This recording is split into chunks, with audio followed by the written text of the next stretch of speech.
Welcome to All the Right Marketing, where we talk with business owners and industry leaders about marketing their programs and products.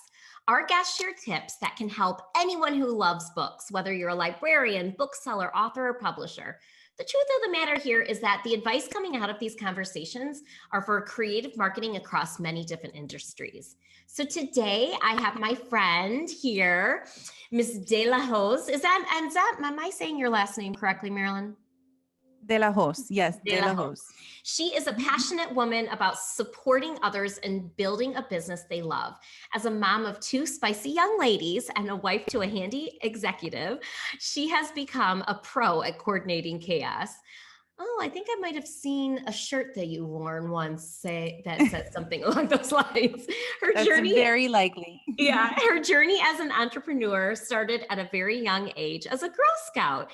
She has been an integral part of multiple female-founded empires and serves as a blind spot reducer, seeing past the business owner's perspective and into their clients' emotions and experiences.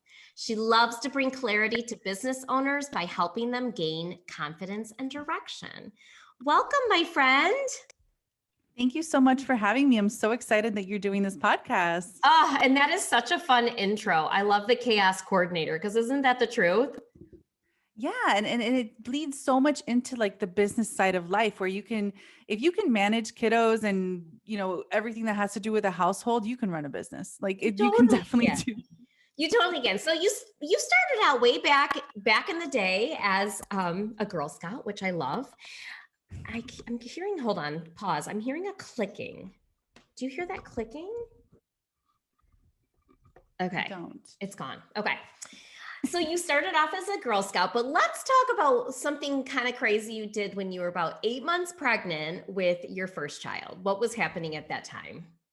Yes. So I was sitting at home. I had gone on my, I want to say maternity leave, but it was more so like a forced situation because they wanted me to train the person that was going to replace me and I was not having it. So I was like, okay, I'm going on maternity leave. I'm going to be home, I'm going to prep for my baby. And as I sat there and everything was ready, I'm like, what am I going to, like, I cannot have idle hands.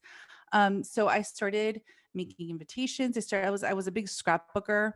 So I was like, okay, what can I make with paper and glue and sell so that I can, feel like if I'm contributing to the household and really, have a purpose outside of just sitting here and waiting for this child. So that's when I really dipped my toe into the entrepreneurial space. And before it had big names like that, right? Like it was like, well, I'm going to start a shop or I'm going to start, selling these things. And that turned into, a business where I started making shirts, and then it just exponentially grew in that way where I was working out of my garage. Literally half of my daughter's nursery was my office, and then my garage is where I pressed and did all of the bigger production stuff of the t-shirts as I was nursing, as I was home, as during that progression of that newborn stage. I had both a newborn and a and a new business, so it's kind of, they went hand in hand, and I was able to really stay home and take in that time and go through that experience that was motherhood, in not feeling that rushed of having to go back to a 9 to 5, which was a very big blessing for me. I really, I wish more people could experience that just Yeah. because it's kind of, it's not the norm these days. Yeah. And that turned into, it wasn't just t-shirts. So it kind of transpired into this product-based business where you were helping business owners to really market in a creative way. So can we talk about, let's give some examples, because I know that we used your services, Cardinal Rule Press, several times. And I know different business owner friends of ours have used your services. So kind of talk about what you were doing for different business owners.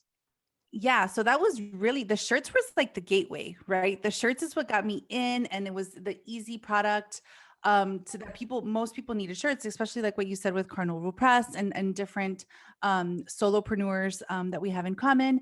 And that was like, oh, I want a shirt that has this sassy saying or this, really fun icebreaker topic on my shirt, so people kind of, go to conferences and things like that. And as I started learning about the business side and the needs of these different business owners outside of the traditional marketing, right? So like I was like, wow, we are our own billboards. We wear these shirts, we have our logos, we have our fun sayings. I was like, what more can I do in this space? How else can I serve these ladies that are in, they're doing it. They're selling books, they're, selling courses, having these amazing conferences. Like I want to do more of that. I want to be in that space more. So I started working with Dana, one of our friends in common, that she had, like she has her programs that she has clients that comes in, and we decided to create a box, like a custom box where she would have a welcome box. And I was like, wow, we can do this on different levels, whether it's a product-based business, a service-based business, this extra touch, this extra layer of personality and branding. Yes. And then when the whole subscription box thing started coming to the forefront and people were like, wow, I can have my own version of this that goes out to clients or guests or new influencers that I want to unbox their stuff on social media. Now you have this vehicle, this vessel in which to send it. Yes. And it's really fun. It creates a layer of fun to your gifting or to your product. Well, it creates a layer of fun. And then, like you said, it has its own branding. So whether you were sending out a box or you were making a t-shirt, I know I have a very glittery tank top that says Cardinal Rule Press on it. It's amazing. But you were making these things. It adds a layer of branding. So people aren't going to forget who you are, what your company is, but it also deepens, I think, the relationship. So if, for example, I have, a new author or illustrator that we hire or that we, sign on to our company. We have a box that we send them, and, we put different products in there, whether it's a coffee mug or other things that, you've taught me to outsource and find out there. And it just makes people feel seen and appreciated when they receive something. And it can be as small as a card with a pen in it, right? Absolutely. And it's the little unexpected delights, right? That sets you apart. That creates, like you said, that deeper connection, that like you're on their desk now, like you have something of that person that you're on top of mind.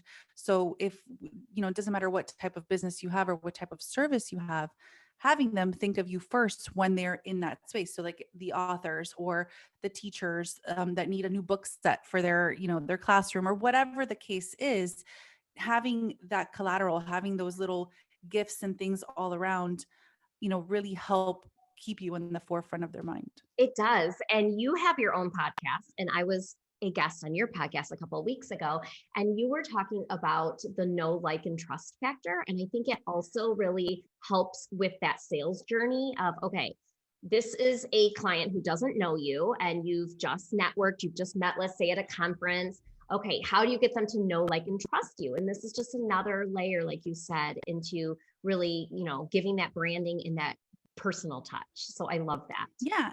And it really allows your client experience to be part of your marketing strategy.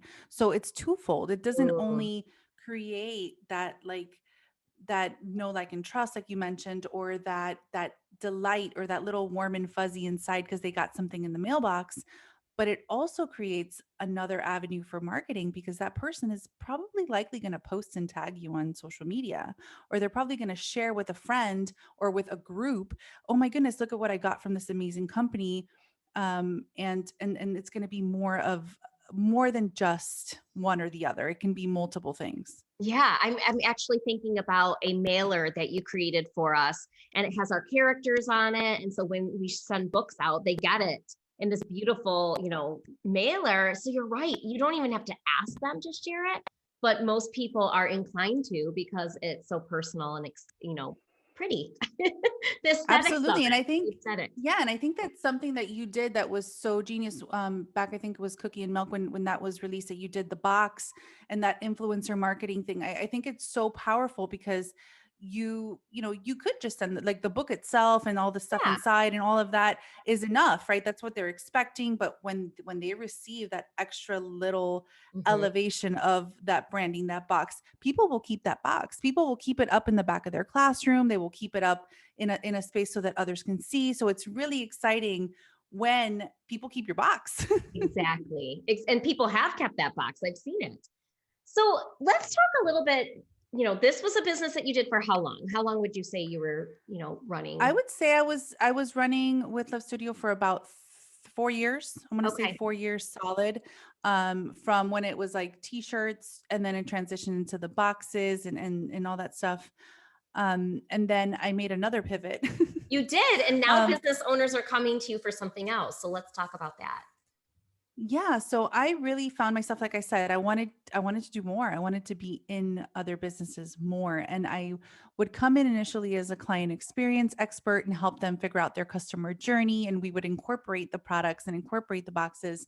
But then I found myself really seeing the customer experience on other facets. So like, how are they seeing your website? How are they receiving your information on sales pages? Or how is your social media? So it's like I started kind of consulting and coaching in different spaces before I even knew I was doing it. I was just giving recommendations. I was really adding value in different ways. And then I realized, I was like, this is something I really want to do. I really want to kind of release the products, release, the actual making and all of that stuff, and shift into that coaching consultant space, which I feel was my calling. I feel like that's really where I is my sweet spot, or where I really want to be. That's awesome. So right now you have business owners, they come to you for clarity and making sure that their branding and their messaging is consistent across all their platforms. Is that kind of what?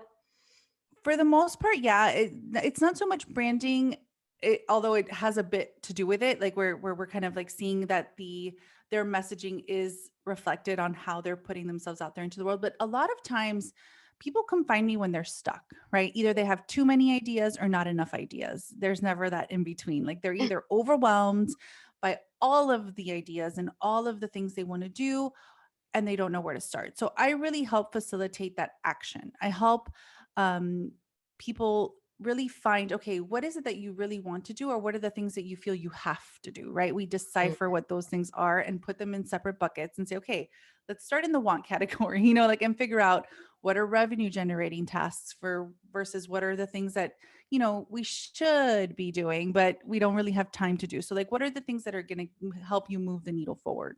Oh, I love that. And this is perfect timing because this episode is going to release in June, and you're going to be releasing your Chaos to Clarity Kit, which is a resource that helps organize people's ideas and helping them to inspire action.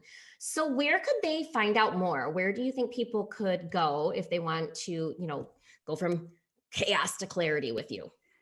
Absolutely. So I do have brainstorm sessions on my website, Okay. MarylynDelahoz.com, and I'll get you the links Yep, we've for got your that. show notes. But it's a matter of figuring out whether that brainstorm session that you need just to kind of get out of your own head and move forward, or you just need the clarity kit that you can brainstorm and put things in your calendar and really create the steps and create the environment that you can wake up in the morning, sit down, and know exactly what you're working on every day, Oh, and then build from there. So it's like a step by step resource.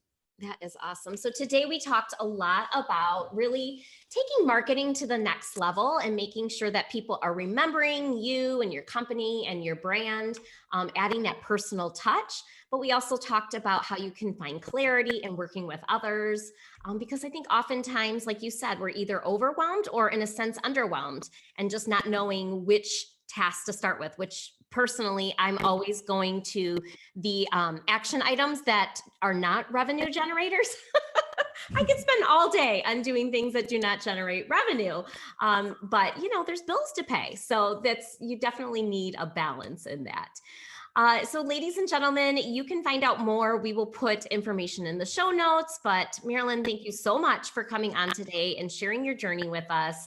And those of you tuning in, please know that you can get more information in our show notes and that we will release another episode each Tuesday. And so you can find out more next week. Thank you.